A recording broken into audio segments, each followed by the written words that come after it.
Hello everyone and welcome to SUNUP. I'm Lyndall Stout. Given the pace of things in Washington, it can sometimes be difficult to keep up with all the changes and updates to a massive piece of legislation like the Farm Bill. But it turns out we're in luck. We have our OSU Extension Ag Policy Specialist, Dr. Amy Hagerman, to help us sort it out. The Farm Bill development process is underway, and for the last month, we've seen a lot of information coming out from the various committees. So I thought we might take a step back and just talk a little bit about the actual process of getting to a Farm Bill, because it's actually pretty complex. Now, so far, we've had all the hearings, all the listening sessions to get to two Farm Bills actually coming out of committee, out of the House Ag Committee and the Senate Ag Committee. Once we get these two versions of the Farm Bill, first, they have to pass through committee. Now, this is what we've seen in the House in late May. They had their markup of their Farm Bill, and they actually passed it out of committee. We haven't seen language on the Senate side yet, but we have seen the priorities of Chairwoman Stabenow and Ranking Member Bozeman. These two sides have to come to negotiations to come out with one Farm Bill coming out of the Senate side, but we're not quite done yet. Both bills have to pass through their respective sides of Congress before they can come together into a committee. This conference committee develops what we see as the final Farm Bill. So when you start hearing people talking about how far away we are from a Farm Bill or how much work still needs to be done between now and September 30th, when the current extension of the 2018 Farm Bill expires, you can see why there's so much work that has to be done in that window of time. Just to dig into one of the issues that's creating some differences is base acres. Now, if you have ARC or PLC, if you have base acres on your operation, you kind of know what we're talking about. It's what FSA gives you a record of to tell you how many base acres you have on your operation. But what you may not know, especially if you're a newer producer, is that those base acres were probably established back in the 1980s for that piece of land.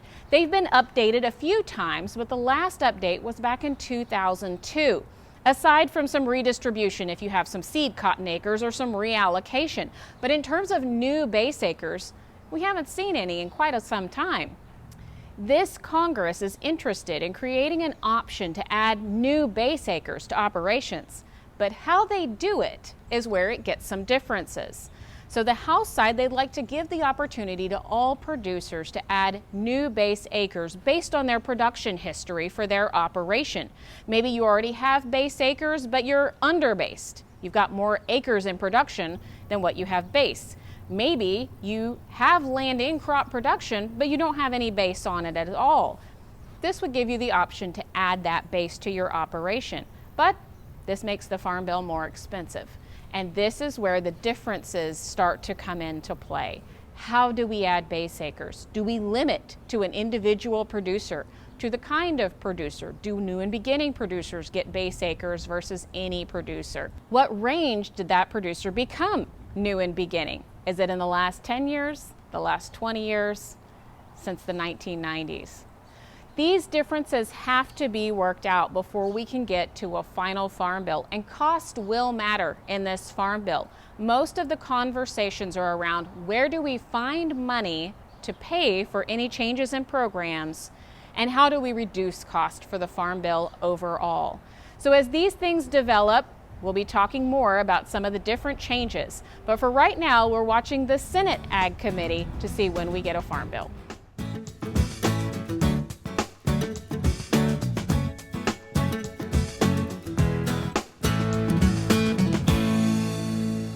Welcome to the Mesonet Weather Report. I'm Wes Lee.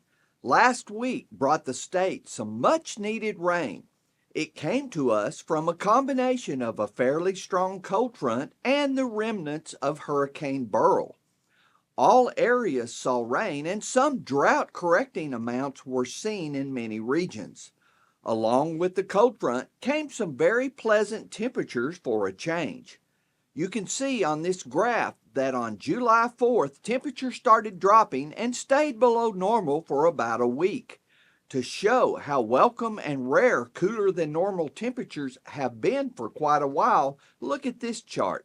The blue line is the actual average statewide temperature recorded for the month this year, and the orange line has been the Mesonet normal over the last 15 years. After a cool January, every month has came in warmer than expected, shown by the red arrows. If we compare the first half of this year with temperatures seen last year, you will see that every month since January has come in hotter this year than last. And remember, 2023 was one of the hottest years on record for the world. By Saturday, 100-degree temps are expected back in the state. Next week will be hot, but some models are showing some hope for relief by the end of the week. Now here's Gary showing some improvements on the drought map. Thanks, Wes, and good morning, everyone. Well, we had a nice little break from the heat there. We had some places that didn't get even up to 80 degrees there for a couple days, which is very unusual. We had a pretty good rainfall across the state, some more, some less, but a pretty good rain nonetheless. Now we're back to the heat and the lack of rainfall, I'm afraid, so we're going to have to keep an eye on that flash drought situation. Let's take a look at the latest drought monitor map and see where we are. We did have some reductions. Parts of northwest Oklahoma, we saw a decrease. Parts of eastern Oklahoma, we saw a decrease. Unfortunately, thanks to some long-lasting deficits, we still have drought in Oklahoma, especially from central through west central Oklahoma. Now we can take a look at where those changes occurred, and for Oklahoma, even though we didn't get rid of the drought, we certainly stopped the intensification of that drought in its tracks. But we can see from these green areas on the 1 week change map that these are areas that were improved at least one category over the last week. So across eastern Oklahoma, northwestern, west central Oklahoma, some improvements at least, but again, no intensification, which was certainly a welcome change of what we've seen over the last couple of months. Now I'm going to show you why there's still drought. Now, if we take a look at this 30-day rainfall map from the Mesonet, lots of good rainfall totals across the Panhandle, northwest Oklahoma, down across parts of southeastern Oklahoma, but overall a good 2 to 5 inches across many areas of the state. Unfortunately, when we take a look at the departure from normal rainfall map for that same time frame, we see way too many deficits over the last 30 days, generally from 1 to 3 inches, some cases a little bit more, some cases a little bit less. But then we see those pretty good surpluses up across northwest Oklahoma, parts of southwest Oklahoma. Here and there, just some, surpluses of 1 to 2 to 3 inches. Now, of course, in the Panhandle where they had that 1,000-year rainfall event, way too much rainfall. But again, deficits are starting to decrease, but they're still there. So we're back to worrying about flash drought, unfortunately, with all this heat and lack of rainfall. Hopefully we'll get a change in the pattern like we did this last week and maybe improve things a little bit more. That's it for this time. We'll see you next time on the Mesonet Weather Report. Talking summer temperatures now. After a short reprieve, it's now back to a sweltering July. That's why OSU Extension nutritionist Dr. Janice Hermann says it's important to always stay hydrated. So we're going into warmer and more humid months, and that puts us at greater risk for dehydration. And dehydration can be life-threatening. It only takes about a 5 to 6% loss of body water to be at risk for heat exhaustion, and a 7 to 10% can put you at risk for heat stroke. Humidity really increases the risk of dehydration because the body uses sweating as a way to cool itself. And as the perspiration or sweat evaporates on the skin, that helps the body cool itself. And in humidity, it's more difficult for the body to evaporate that perspiration. Some symptoms of dehydration: if you lose 1 to 2% of body water, it's fatigue, thirst, and weakness. 5 to 6% difficulty concentrating, headache, irritability, and sleepiness. 7 to 10% dizziness, muscle spasms, loss of balance, and exhaustion.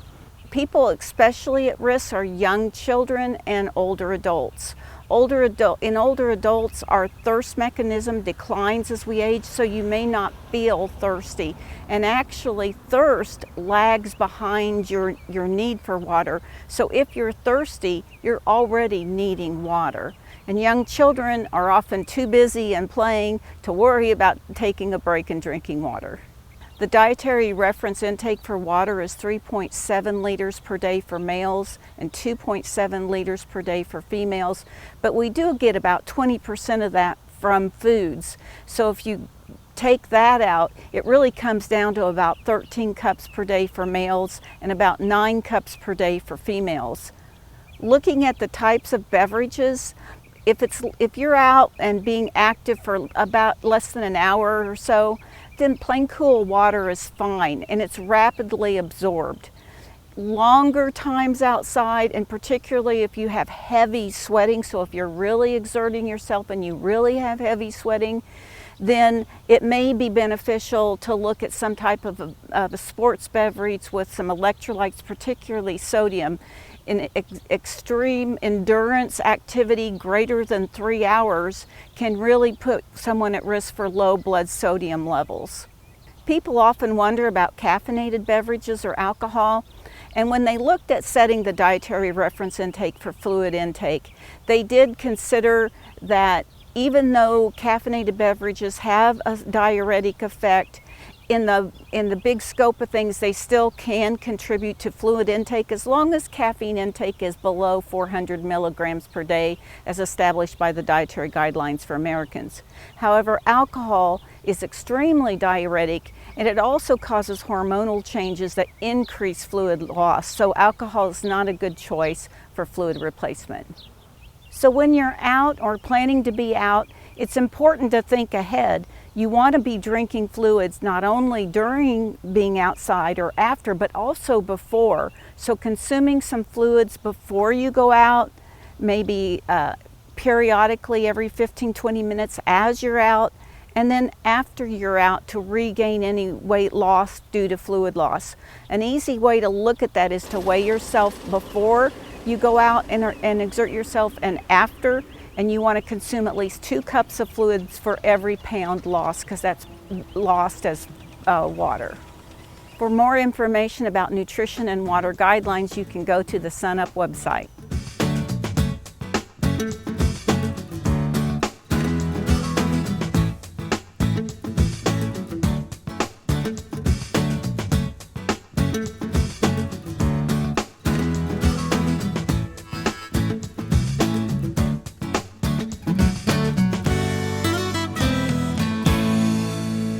Well, the Oklahoma, Kansas, and Texas wheat harvests are in the bin. So, Kim, what's shaking out with the wheat markets right now? Well, let's go back to June the 1st. That's the price I use as my foundation price or benchmark price. And in Pond Creek, Oklahoma, that price was $6.70.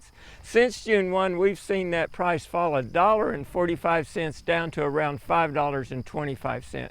Now, if you go back, say back to 09 through 23, your average harvest price has been $5.80.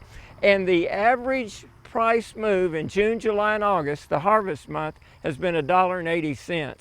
So if you look what's been going on in the market, prices have been going down. How low can they go? Well, my first estimate is $4.90, and I get that your average down move during harvest from 09 through 23 is $1.80. So you take $6.70 minus $1.80 gives you $4.90. So that's where I'm putting my floor right now. If you look at the WASDE release this last week, U.S. production is projected to be above last year, well above the 2 years prior to that.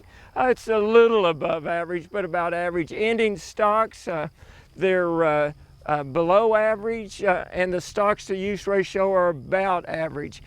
Average price $5.90 you'd expect, and I've been talking about our prices going back to $5.80. I've been wrong to date, but right now we've got sufficient wheat around the world. You got to look at Russia. You know, they were at 3.4 billion early in the year. They went down to 2.9. I read back up to 3.0 billion bushels.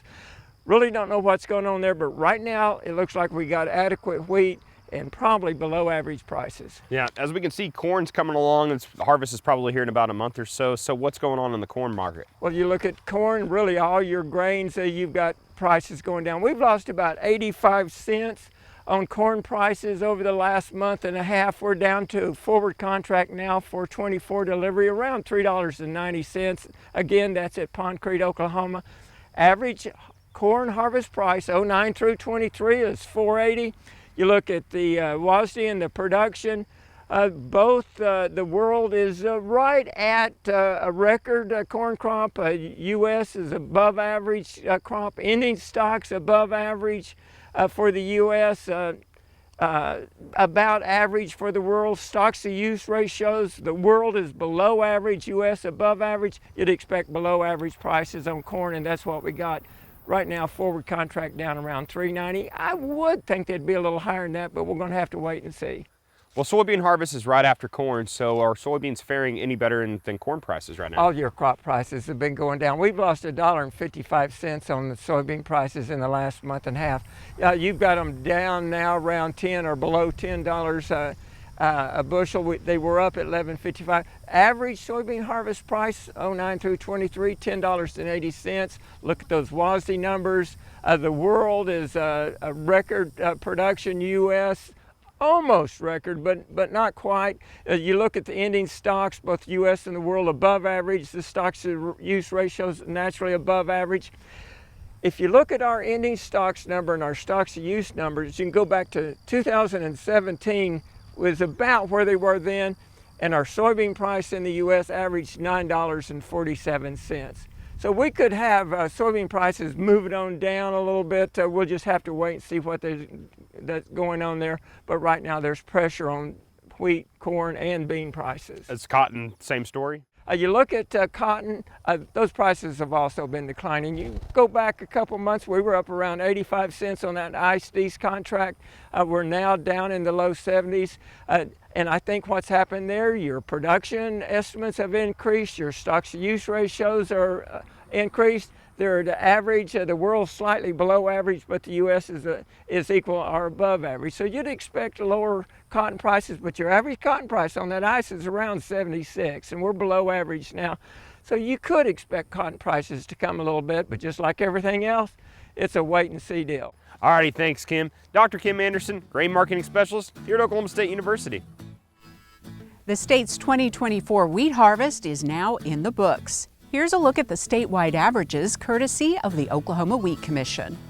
Test weights came in between 60 and 61 pounds per bushel. Protein averages were 11.8%. Yields were between 40 and 45 bushels per acre statewide, with some yields coming in anywhere from the mid-60s to the low 80s for intensively managed wheat or irrigated fields in the Panhandle. You can read more about this year's harvest in a new feature story out this week. We have a link to it for you at sunup.okstate.edu.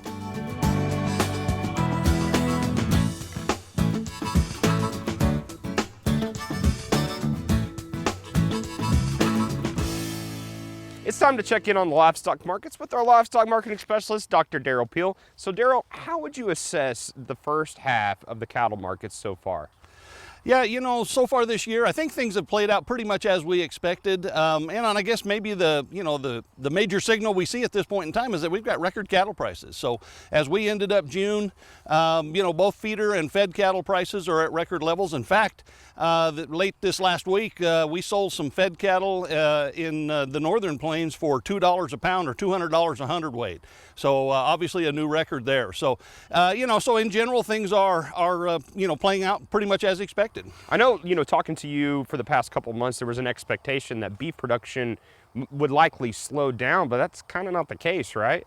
Well, it is slowing down, but not as much as we expected, for sure.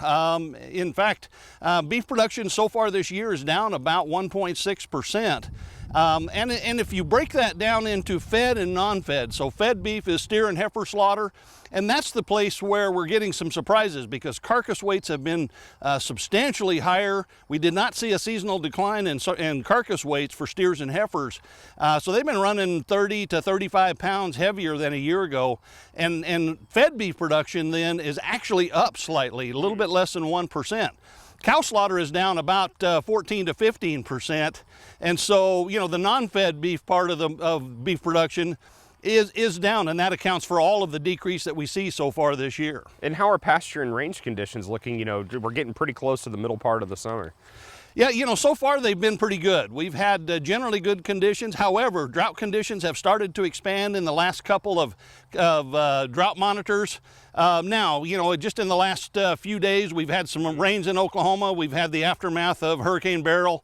So, you know, there'll be some changes in those. But I'd say we're so far so good, but still watching it to see how we develop here for late in the summer and into the fall. So what does all this mean, you know, going forward for the rest of the year? Well, again, we do expect to see beef production continue to fall. We'll watch these carcass weights. I don't think they'll come down sharply. In fact, they usually go up seasonally in the latter part of the year, but they're already up, so maybe they don't go up as much. We'll see. But the bottom line is beef production for the year will probably be down about 3%, maybe 3.5%. That's less than what we expected earlier when we were projecting a 4.5% to 5% decrease in beef production. Cattle prices, generally I expect, barring some sort of outside shock, we'll continue to see very strong prices and probably have the highest prices of the year on average in the fourth quarter of this year. So how will that, you know, affect pretty much like all the sectors of the industry?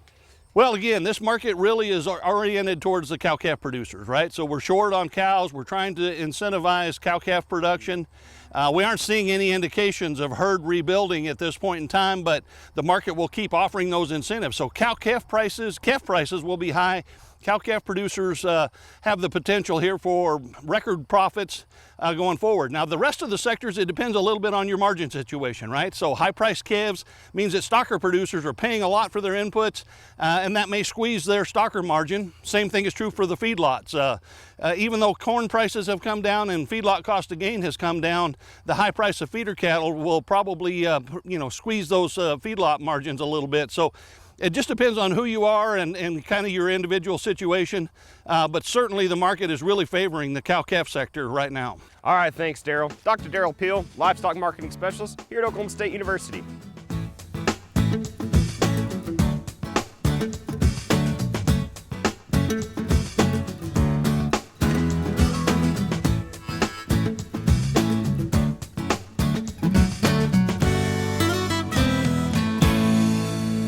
Good morning, Oklahoma, and welcome to Cow-Calf Corner. This week's topic is return on investment. If we think of our cow-calf operation functioning like a business, every input of feed, management, time, or capital improvements, the cost of that should be weighed against what it's going to return to us at some point down the road. As we think of late summer management, as we move into that hot time of the year when it doesn't rain much, a couple of examples that we worked through today are growth implants and thinking about late summer protein supplementation for calves still at the side of cows. Something like growth implants, if we take a look at some of the data that Merck has collected on over 2,300 calves, it shows about a 23-pound advantage in weaning weight for those calves that got a Zeranol growth implant at some point while still nursing. In today's market, taking a conservative value of that 23 pounds at about $3 a pound, for a cost of about $1.50 for just the growth implant, plus whatever time it took to put that in, which does, I might add, easily coincide with that first round of vaccinations that we'd like to get into calves by 2 to 4 months of age. So for that $1.50 plus labor cost, we're looking at about a $69 return in that additional weight that we get from that growth implant. A pretty healthy return on investment and an example of something we can do at this point in the year on those spring-born calves. Another thing to keep in mind is protein supplementation as we get into this point in the summer. I know a lot of Oklahoma enjoyed early spring rains. A lot of those same pastures that calves were gaining 2 or 3 pounds a day on just a couple months ago because they were well over 10% in crude protein, those pastures have more than likely dropped to 7% crude protein or less. Those same calves grazing that same grass that we probably watched turn brown in some of this intense heat of the past few weeks are probably now down below 7% crude protein. As such, crude protein becomes the limiting nutrient on the rate of gain in those calves. The Oklahoma Gold program is a very well-researched late summer protein supplementation plan here at OSU. It shows that late summer and into fall, calves that are on ample standing forage can gain an extra 0.6 pounds a day from about 1 pound a day of a 38% protein supplementation. Again, taking a look at the cost of that, depending on what we're paying for that 38% cube, and we'd like to get one that's got an ionophore and some vitamins and minerals in there as well, but we're probably looking at 50 cents a day, and the return of that extra 0.6 of a pound a day, 100-day feeding, we're gaining an extra 60 pounds of calf, or again, using that $3 a pound of weaning weight value, about $180 additional value of a calf. If we're looking at 50 cents a day, the cost of that protein supplementation, we got about $50 in that over 100 days. Again, a very healthy return on investment using some late summer protein supplementation for suckling calves. Check into the fact sheets on Oklahoma Gold programs, a very tried and true and proven program for adding value to weaned calves. So a couple of examples on good management practices that offer a healthy return of investment. As always, I appreciate you joining us this week on Cow-Calf Corner. Hope this helps. We just want to take a quick break in the show to remind you about an exciting event coming up next week.